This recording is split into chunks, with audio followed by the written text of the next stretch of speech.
qui nous suivent. Je viens de l'annoncer. Que nous allons rentrer dans la troisième révélation. Et je l'ai dit que Jésus m'a permis de partager juste 3 révélations avec toi. Et je veux que tu trouves d'intérêt dans ces 3 révélations. Et que tu saches que c'est certain que l'enlèvement va avoir lieu. Alléluia. Amen.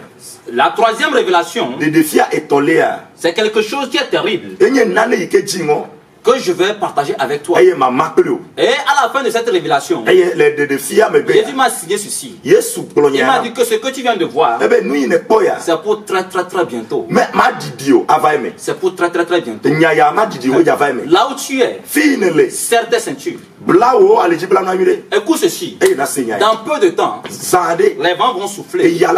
Les vents vont souffler au sein des saints. Au sein des saints.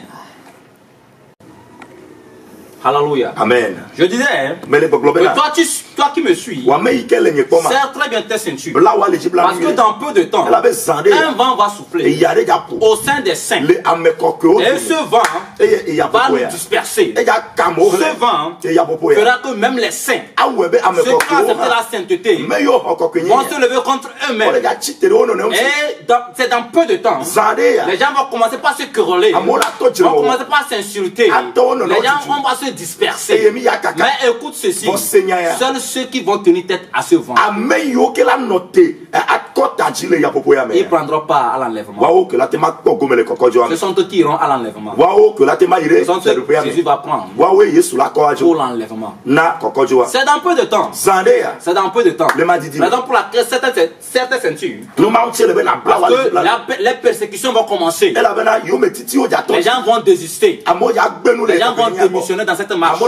Mais toi, est-ce que tu vas démissionner? Est-ce que tu vas démissionner? On va t'insulter. On va nous insulter. On va nous critiquer. On va nous frapper. On va nous brûler. On va nous fouetter à cause de la vérité. Mais la question reste à savoir, est-ce que lorsque les situations vont arriver, tu vas continuer la marche ou tu vas démissionner? Pose-toi cette question. Alléluia. Amen. Praise the Lord. Je suis très bien la révélation. J'ai eu cette révélation le vendredi 30 juin 2017.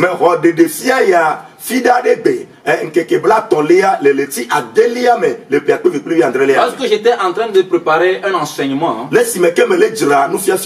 pour aller, puisque nous étions dans un programme qui avait pour thème ceux qui ont le Fils. Et lorsque le thème a été lancé, j'étais rentré dans la brousse pour poser des questions à Jésus afin de savoir qu'est-ce qu'il veut vraiment que je partage avec son peuple. Et lorsque je suis rentré dans la brousse, j'ai commencé par questionner le Seigneur. Il m'a dit ceci: patience, ce n'est pas toi qui vas enseigner, c'est moi qui vais enseigner. Et il m'a juste donné un verset. Il m'a donné Galates 3, le verset 29. Et il m'a dit ceci: ce verset c'est pour toi-même. Va lire ce verset et cherche à connaître toutes les bénédictions que j'ai promises à Abraham. Et partage cette bénédiction avec tout le monde. Et toi-même dis cette bénédiction. Et après m'avoir donné ce verset, il m'a demandé de quitter la brousse, d'aller rester tranquille, parce que c'est lui-même qui va enseigner. Et je suis revenu. Et le vendredi 30 juin 2017, à partir du 18h, c'est moi qui est au programme pour l'enseignement. Et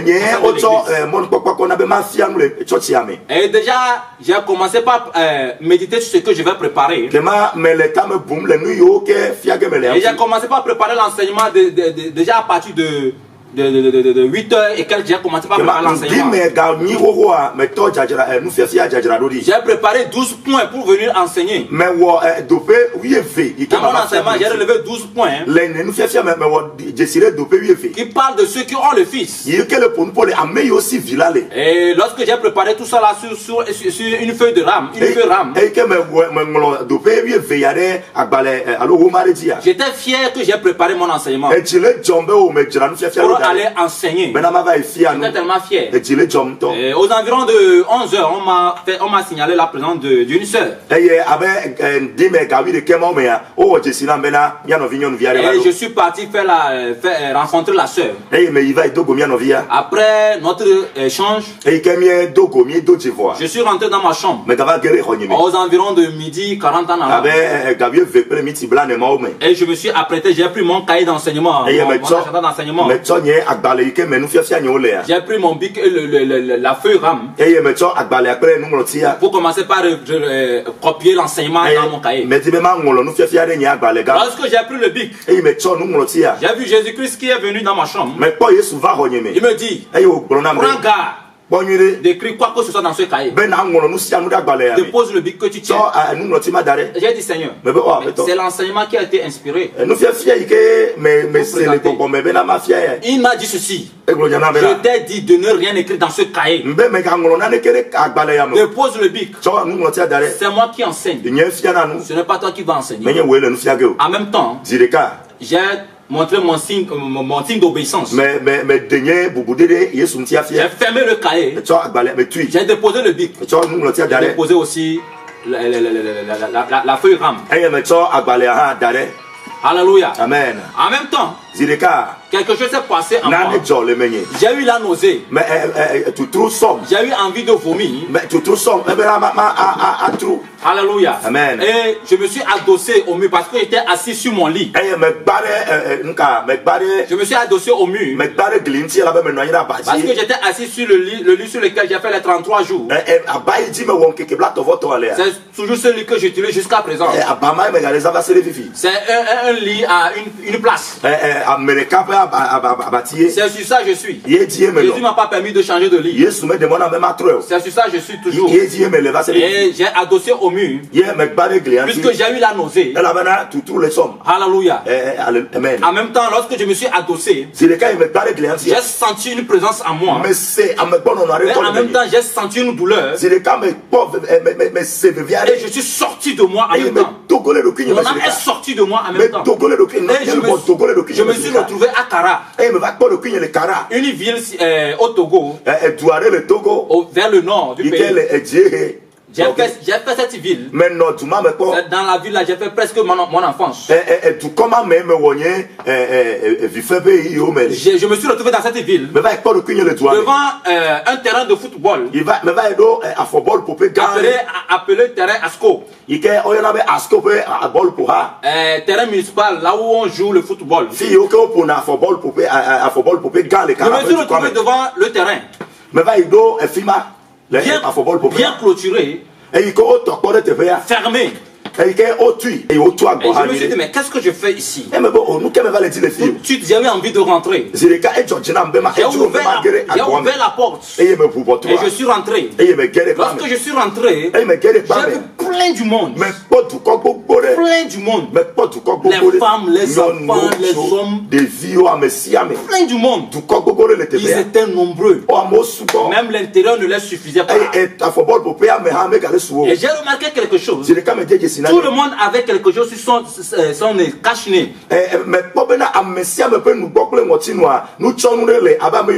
Comme les gens les sous-marins. Voilà. Tout le monde avait ça. Et ça boutonnait. J'ai dit, qu'est-ce que les gens là font ici? Les gens étaient heureux. Les gens étaient fiers. Tout le monde était dans la joie. Mais j'ai dit, qu'est-ce que les gens font ici? Et j'ai remarqué qu'il y avait les hommes de Dieu dedans. Les hommes de Dieu que je connais. Dans la ville de Kara, ceux que je connais. Hors de la ville de Kara, ceux que je connais. Ils étaient nombreux. Et tout ce que j'avais envie de monter sur les tribunes, là où les gens restent pour regarder le match. Parce que le lieu là était plein, jusqu'à le terrain aussi était rempli, les gens étaient partout. Et je suis monté, j'ai vu un homme de Dieu que je connais. J'ai remarqué que les hommes de Dieu qui étaient là-bas, ils étaient avec leurs femmes. Mais celui-là, il était seul. Et j'ai remarqué sa présence là-bas. Et j'ai commencé par lui parler. Maintenant, pour me répondre, ce qu'il avait sur son nez, il a soulevé. Et il a commencé à me parler. Je lui ai demandé ceci. Mais où est ta femme? Et il voulait me dire là où se trouvait sa femme. Et il me dit ceci. Bon, moi, je sais qu'il y a beaucoup du monde ici, donc lui ne sait pas là où sa femme est partie. Je lui ai demandé à savoir, est-ce que je peux m'asseoir à côté de lui? Il dit, oh, il n'y a pas de problème de m'asseoir, mais quand sa femme va venir, je vais me lever. En même temps, lorsque j'ai fait le geste de m'asseoir, lorsque j'ai fait le geste pour m'asseoir, j'ai entendu une voix. La voix criait fort. Elle dit, non, ne t'assois pas. Divin, lève-toi. Ta place n'est pas parmi eux. Quitte ce lieu. Sors de là. Rapidement. Ta place n'est pas parmi eux. J'ai eu peur. J'ai dit, mais qu'est-ce qui se passe? Quelle est cette voix? J'ai commencé par courir. J'ai quitté la tribune. J'ai pris la voie pour sortir du terrain. Et je suis sorti hors. Arrivé hors, j'ai commencé par respirer. J'ai dit, mais qu'est-ce qui se passe? Pourquoi cette voix? Pourquoi je n'ai pas ma place parmi eux? Quand j'ai vu quelqu'un me tenir par les épaules, et je me suis tourné vers lui. J'ai dit, mais qu'est-ce qui se passe? Que font-ils à l'intérieur? Pourquoi? Quelqu'un m'a dit que je n'ai pas ma place là-bas. Pourquoi moi je n'ai pas ma place là-bas? Et la personne m'a dit, suis-moi, je vais te montrer quelque chose. Et là j'étais étonné. Je lui ai posé quelque chose. Et là j'ai dit, ok, je vais te suivre. Et j'ai commencé par le suivre. Et hors de la clôture, j'ai vu sous forme des escaliers qui sont montés plus que la clôture. Et nous avons monté, nous avons échelonné les escaliers. Et arrivé au-dessus de la clôture, cet homme m'a dit, regarde, suis correctement, regarde ce qui va se passer. Il me demande de regarder. Et j'ai commencé par regarder à l'intérieur. Je vois encore ce monde que j'ai vu. Ils étaient là heureux. Ils étaient bien. Et je l'ai regardé. Je l'ai regardé. Mais arrivé un moment, quelque chose s'est passé. J'ai vu qu'on a commencé par distribuer des papiers blancs, des feuilles blanches. Et on a commencé par distribuer. Et j'ai remarqué quelque chose aussi. Que les gens prenaient, il y avait certains qui acceptaient. Et lorsqu'ils prenaient le papier, ils commencent par lire le papier. Mais d'autres rejetaient cette papier. J'ai dit à la personne qui me montrait la chose, regarde, quelque chose se passe. On est en train de distribuer certains papiers dans la foule. Et il me dit, divin, c'est simple. Le papier qu'on est en train de leur distribuer, c'est une attestation pour dire à certaines personnes parmi eux, ils n'ont plus leur place là-bas. Ils doivent sortir de ce lieu. Donc tous ceux qui acceptent ce papier doivent quitter ce lieu. Et en réalité, la remarque que j'ai faite, j'ai vu que les gens qui prenaient le papier, à chaque fois que quelqu'un lit le papier, il prend la route de la porte. À chaque fois que quelqu'un prend le papier et lit, il prend la route de la porte. Les gens quittaient. Ceux qui prenaient le papier sortaient du terrain. Et la personne m'a dit toujours, regarde, observe très bien ce papier. Il y a plein de personnes qui vont refuser ce papier. Même les serviteurs de Dieu vont refuser. Et vraiment, le papier allait vers les hommes de Dieu. Les gens prenaient le papier et ils jetaient. D'autres prenaient, ils ne lisaient même pas, ils jetaient. D'autres la déchiraient en même temps. Les gens ne l'acceptaient pas. Les gens n'acceptaient pas ce papier. Praise the Lord. Alléluia. Et j'ai remarqué quelque chose aussi. Ceux qui prennent le papier, lorsqu'il lit en même temps le papier, il prend la route de la porte. Lorsque la personne sort de la porte, il y a deux personnes devant la porte. Lorsque la personne sort, ce que la personne avait sur son nez et sa bouche, on l'enlève. Lorsqu'on l'enlève, on lui pose cette question. Maintenant tu respires. Est-ce que tu respires bien? Et la personne dit oui, je respire maintenant. Oh, maintenant je respire bien. Oh, maintenant l'air ça va. Il vente très bien. Il fait beau vivre ici. Maintenant l'air ça va. Tous ceux qui sortaient, on les enlevait la chose. Et ils respiraient très bien. Ils respiraient très bien. Et c'est ce que j'ai remarqué. Et les gens refusaient de prendre le papier. Et je lui disais, regardez, les gens n'acceptent pas le papier. Il dit oui, il y a plein qui vont refuser. Il y a plein qui vont refuser. Et j'ai fait encore une remarque. Quelque chose de terrible s'est passé. Lorsqu'un groupe de personnes est sorti, il y a un bus qui est arrivé en même temps. Un bus de couleur blanche, très long, qui est arrivé. Et en même temps, lorsque le bus est arrivé, on a ouvert les portes. Et ceux qui sont sortis, ceux à qui on a enlevé la chose, on les faisait rentrer dans le bus. On les faisait rentrer dans le bus. On les faisait rentrer dans le bus. J'ai remarqué quelque chose aussi. J'ai vu quelqu'un dans le bus. À côté du chauffeur en même temps. J'ai vu un homme de Dieu. Un serviteur de Dieu. Celui-là que Dieu a remis une mission terrible. Et que le monde entier est en train de rejeter. J'ai vu l'apôtre Gabriel. À la cabine. Il avait la mine serrée. Il était assis à côté du chauffeur. Il avait fixé ses regards dans une seule direction.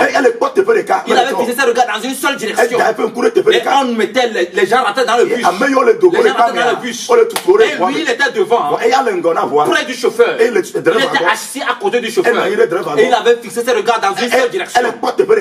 Et je disais à l'homme là, qu'il y a un serviteur de Dieu dans la cabine. Je connais ce monsieur. Je connais ce monsieur. C'est l'apôtre Gabriel. Je le connais très bien. Il m'a dit oui, que c'est son serviteur. Que c'est son serviteur. Il va conduire les gens pour lui. En même temps, j'ai vu que les gens sont rentrés dans le bus. Le bus était plein. Et le bus est parti. Il est parti avec ses armes. Le bus là est parti en même temps. Et en même temps, j'ai vu quelque chose aussi. Il y a d'autres bus qui sont arrivés. Il y a de couleur blanche. Et lorsque ces bus sont arrivés, j'ai vu 4 hommes de Dieu, 4 serviteurs. Je connais 2 parmi eux, mais 2 autres je ne les connais pas. J'ai vu 2 apôtres que je connais très bien. Ils étaient avec les 2 que je ne connais pas. Ils sont sortis, ils étaient hors des bus. Ils se tenaient devant les bus. Et ils attendaient les armes. Les gens continuaient pas à sortir. Les gens continuaient pas à sortir. Les gens continuaient pas à sortir. Mais arrivé un moment, quelque chose s'est passé. J'ai entendu un grand cri. On a crié très fort. Fermez les portes. Fermez les portes. Personne ne sort. Personne ne sort. Les papiers sont terminés. Personne ne sort. Fermez les portes. En même temps, lorsqu'on a dit cela, un des apôtres que je connais,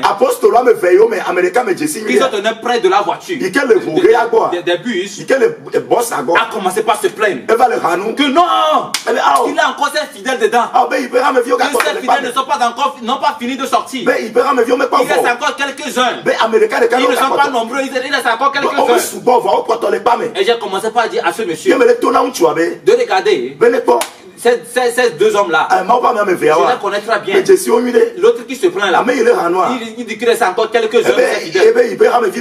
Il n'a qu'à avoir pitié. Il n'a qu'à donner l'ordre, on va ouvrir la porte. Afin que le serviteur de Dieu lui-même puisse rentrer dedans et faire sortir ses serviteurs, ses fidèles. Cet homme m'a dit non, que c'est fini. Les portes sont fermées, on ne va plus les ouvrir. Le papier a été, ils ont refusé de prendre ce papier. Eux-mêmes ils ont fait leur choix. Il ne peut pas rentrer encore. Les fidèles ont fait leur choix. Ceux qui sont sortis ont choisi de sortir. Ceux qui sont restés ont choisi de rester. Donc on peut plus faire quoi que ce soit. Lorsqu'il a dit cela, j'ai tenu ma tête. Je dis qu'est-ce qui se passe? Qu'est-ce qui se passe? En même temps, j'ai vu l'obscurité qui est venue de nulle part. qui est venu de nulle part, qui a commencé par envahir le lieu. Ça a commencé par envahir le lieu. L'obscurité était tellement épais que tu ne peux pas regarder à travers. Le lieu était rempli de l'obscurité. Lorsque j'ai vu l'obscurité arriver, l'obscurité a commencé par envahir le lieu. J'ai poussé un grand cri. J'ai tenu l'habit de celui qui me montrait la chose. Je l'ai dit de regarder. Il y a l'obscurité qui vient. Qu'est-ce qui se passe? D'où l'obscurité la vient. Et l'homme là m'a dit, mais oui, l'obscurité c'est normal. Qu'est-ce qui m'étonne? Il m'a demandé de garder mon calme, de ne pas être étonné. La lumière qui éclairait le lieu venait de ceux qui sont sortis. Ceux qui sont sortis, c'est la lumière qui portait en eux. C'est ça qui faisait éclairer le lieu. Maintenant qu'ils sont sortis, l'obscurité doit envahir. Parce qu'il n'y a plus de lumière. Il n'y a plus de lumière. C'est pourquoi tu es en train de voir l'obscurité. J'ai dit, mais ça veut dire que ceux-là qui sont sortis, ce sont ceux qui étaient la lumière là-bas. Tu as tout compris. C'est pourquoi ils sont sortis. Et l'obscurité a envahi le lieu. Ne sois pas étonné. Et l'obscurité a envahi le lieu. Praise the Lord. Et lorsque j'ai vu ça, j'ai commencé par trembler. L'obscurité la faisait très peur. L'obscurité faisait très peur.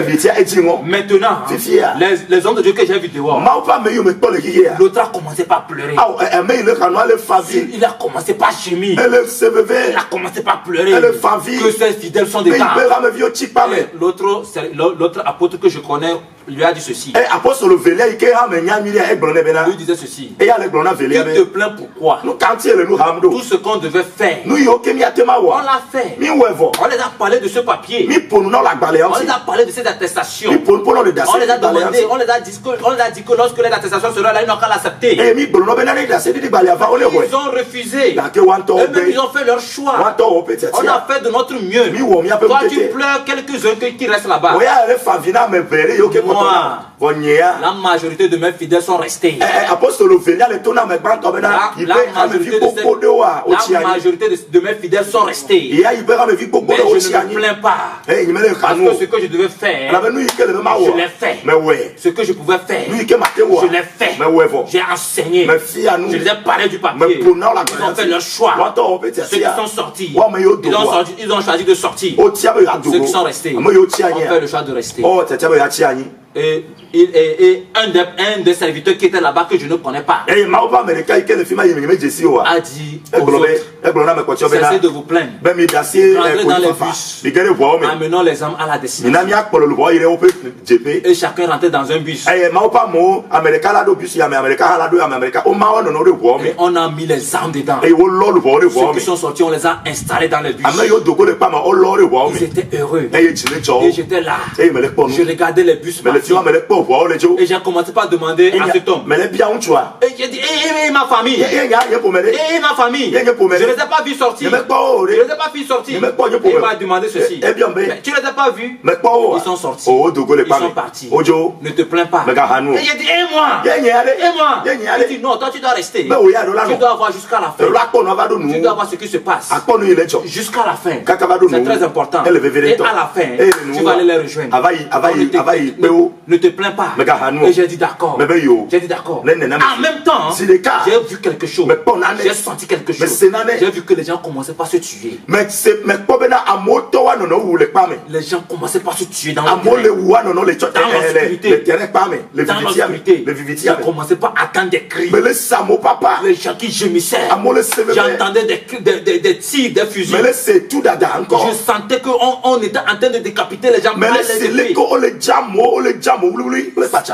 J'ai commencé par créer quelque chose se passe. Quelque chose se passe. Qu'est-ce qui ne va pas? Qu'est-ce qui ne va pas? Quelque chose se passe. Et il m'a dit ceci. Ils sont en train de s'entretuer. Ils sont en train de se tuer. C'est leur châtiment. C'est ce qui les attend. Ils doivent pleurer. Ils doivent gémir. Le fait qu'ils ont rejeté le papier. Le fait qu'ils ont rejeté le papier. Et la personne m'a dit, divin, tu viens de voir l'enlèvement. Ce que tu as vu, c'est comme ça l'enlèvement va se passer. C'est comme ça l'enlèvement va se produire. Tu viens de voir l'enlèvement. J'ai dit, Seigneur, l'enlèvement, c'est comme ça. C'est comme ça l'enlèvement est semblable. Il dit oui. Tu as vu l'enlèvement. Et ce qui va se passer après l'enlèvement. Ceux qui vont rester, ceux qui vont subir. Il m'a dit, viens et vois plus près. Et on est descendu. Oh, frères et sœurs, le sang. Le sang. J'ai vu des femmes dans le sang en train de pleurer. C'est affreux. J'ai vu des têtes. J'ai vu des membres en morceaux. J'ai vu des gens dans la douleur, dans le sang. J'ai dit, Seigneur, qu'est-ce qu'ils ont fait pour mériter ça? Pourquoi ils ont mérité ça? Qu'est-ce qu'ils ont fait? Et le Seigneur m'a dit, la personne m'a dit ceci. Il m'a dit ceci. Il dit, regarde, écoute très bien. Ils m'ont rejeté. J'ai dit, ils t'ont rejeté. Je ne l'ai pas compris. Je ne l'ai pas compris. Il dit oui. Oui, je suis venu. J'ai donné ma vie pour eux. J'ai dit, Seigneur, donc c'est toi. Il me dit oui. Ils m'ont rejeté. Écoute, regarde ce qu'ils ont fait. Ils ont fait 3 choses terribles. Ils ont vécu dans le péché. 1. Ils ont vécu dans le péché. 2. Ils n'ont pas ma vie en eux. Ils n'ont pas vécu pour moi. Ils n'ont pas ma vie en eux. Et ils n'ont pas vécu pour moi. C'est la deuxième chose terrible qu'ils ont fait. Troisième chose, ils ont refusé de sortir du monde. C'est la troisième chose terrible qu'ils ont fait. C'est les 3 choses qu'ils ont fait. J'ai tenu ma tête. J'ai dit, Seigneur, et moi, qu'est-ce que je dois faire pour échapper à ce châtiment? Pour que l'enlèvement, je puisse trouver ma part, pour être enlevé. Qu'est-ce que je dois faire? Seigneur, montre-moi la voie. Et il m'a dit ceci. Il m'a donné un verset. Il m'a donné 1 Timothée 4, le verset 16. Il m'a donné 1 Timothée 4, le verset 16. Il m'a dit, veille sur toi-même. Veille sur tes enseignements. En ce moment, tu vas sauver toi-même et ceux qui t'écoutent. C'est le verset qu'il m'a donné. 1 Timothée 4, le verset 16. Lis très bien ce verset. Tu vas comprendre ce que ce verset a dit. C'est le verset que Jésus m'a donné. C'est ce qu'il m'a donné. Et il m'a dit, maintenant, tu peux aller. Va rejoindre les autres.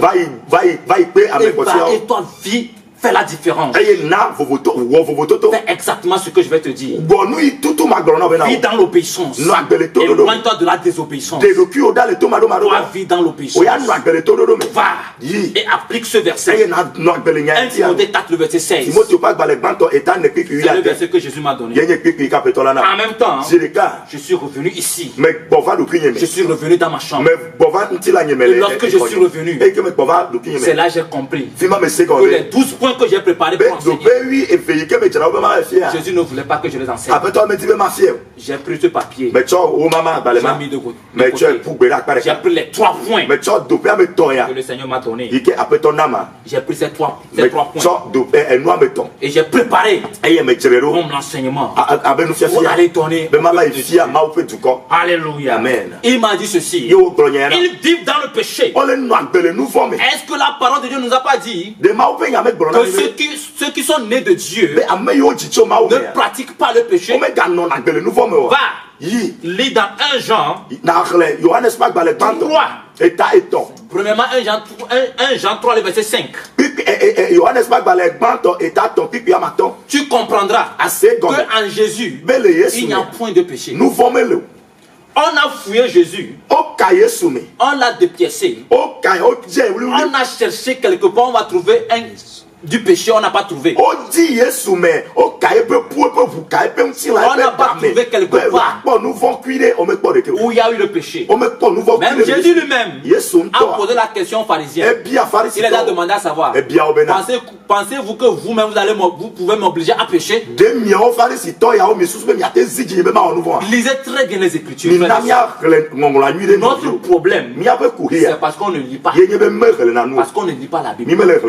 C'est ça notre problème. Lis très bien la Bible. Prenez la Bible. En ce moment, personne ne peut te tromper. Tu vas dans 1 Jean 3, le verset 8 à 9.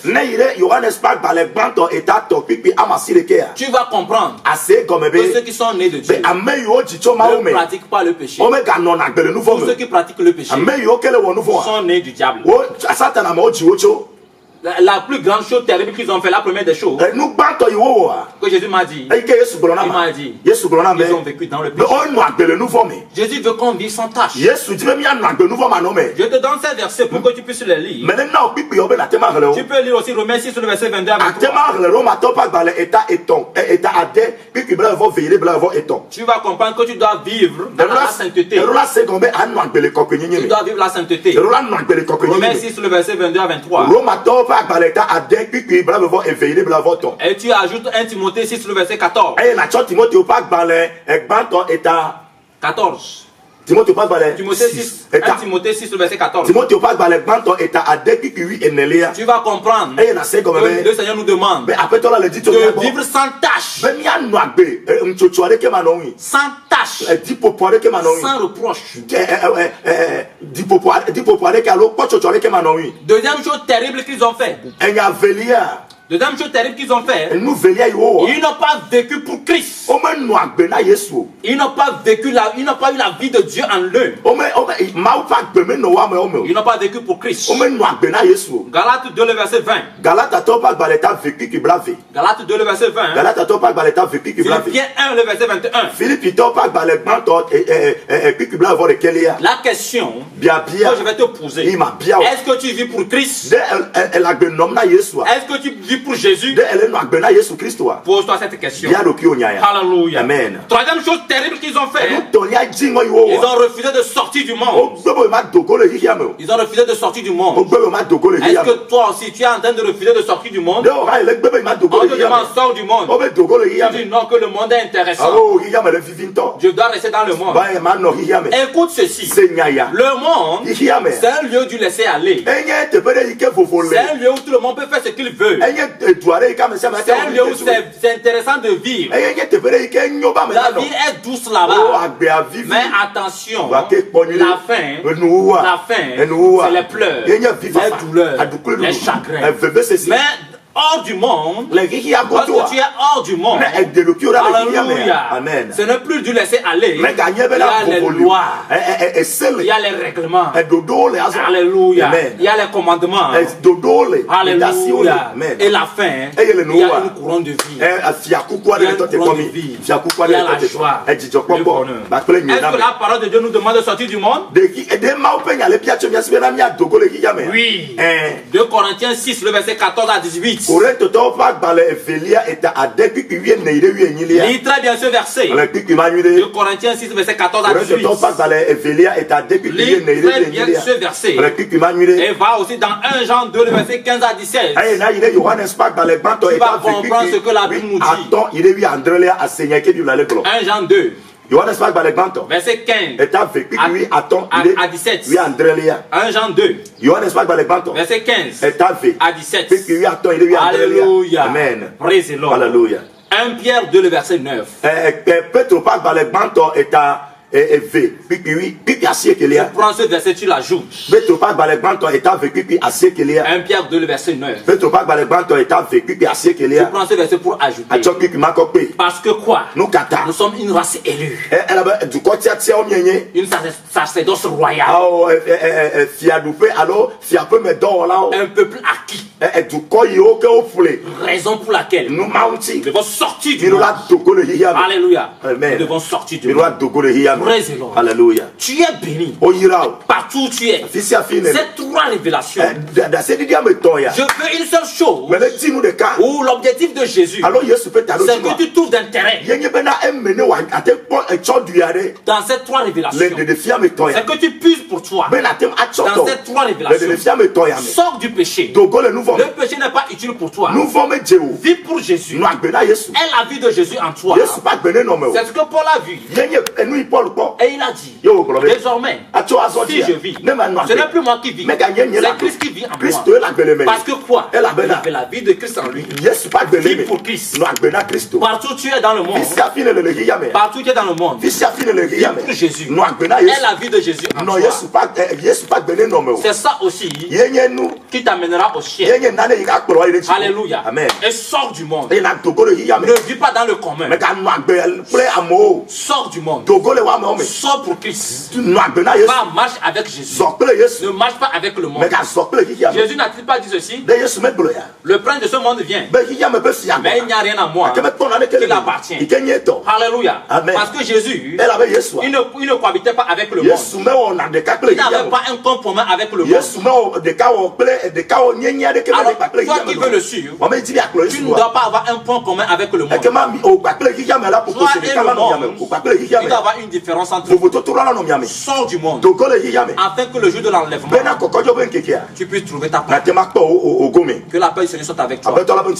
Partout où tu es. Je bénis Dieu pour ta vie. Tel que je l'ai dit, le thème de cet enregistrement, c'est l'enlèvement. L'enlèvement, c'est pour très très bientôt. Mais la question reste à poser. Est-ce que tu es prêt? Si c'est aujourd'hui, est-ce que tu es prêt? Partout où tu es, dans ta chambre, dans le WC, dans la cuisine, dans la douche, en voiture, en bateau, tu es sur la moto, tu es sur ton vélo, tu es dans ta boutique, tu es dans un bar, tu es dans un club, tu es dans une boîte de nuit. Chrétien hypocrite que tu sois, faux chrétien que tu sois, partout tu es, faux pasteur que tu peux être, moi je le dis, tu peux te fâcher contre moi, je m'en fous, parce que c'est la vérité. Faux pasteur que tu es, faux serviteur, agent du diable que tu es, ennemi de la vérité que tu sois, c'est la trompette sonnée aujourd'hui. Penses que tu vas aller ayant cette vie en toi? On te trouve là où il y a les païens. Oh, le port, les filles qui trop souvent là, on te trouve là.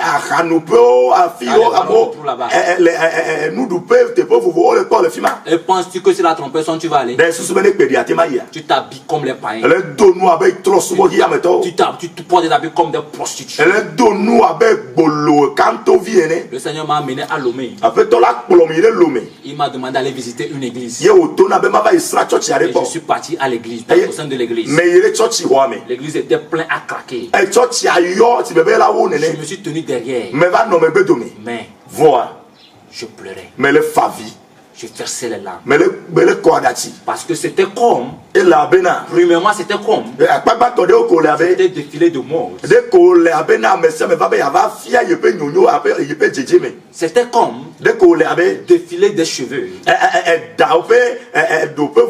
défilé des coiffures, défilé des modèles, défilé des costumes. Et les demoiselles étaient habillées, on dirait des prostituées.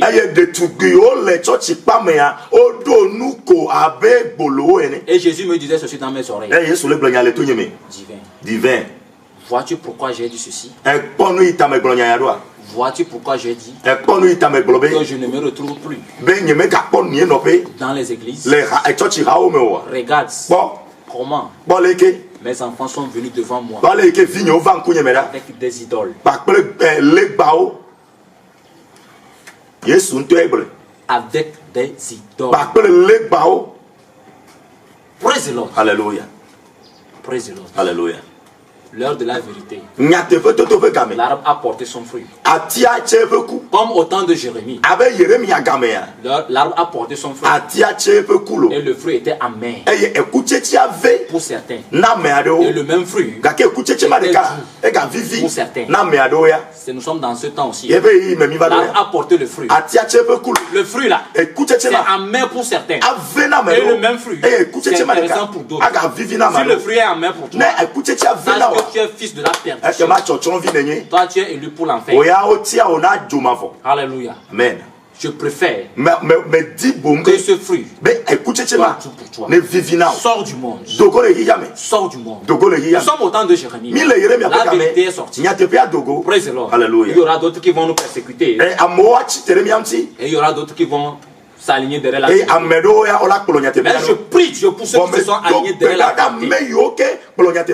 Partout où vous êtes, et vous avez accepté la vérité, que cette vérité vous affranchisse au nom de Jésus. Que cette vérité vous fasse voir le paradis au nom de Jésus. Que cette vérité, que rien ne vous éloigne de cette vérité. Aucun homme, aucune idole, aucun arbre, aucune pierre, même la mer, même la terre, même le ciel ne vous éloigne de cette vérité. Soyez câblés dans cette vérité. Parce qu'une seule chose est vraie. Cette vérité, c'est Jésus. Si vous l'acceptez, vous avez Jésus-Christ en totalité. Alléluia. Amen. Je bénis Dieu pour ta vie. Que le Seigneur te fortifie. Ne dis pas que tu vas perdre le temps pour suivre ceci. Ça va te faire du bien. Partout où vous êtes dans le monde entier. Je rends grâce à Dieu pour vous. Je vous aime. Tel que Jésus vous aime. Je vous aime. Je vous aime tous. Je vous aime tous. Et merci aussi pour vos soutiens. Merci pour tout ce que vous faites.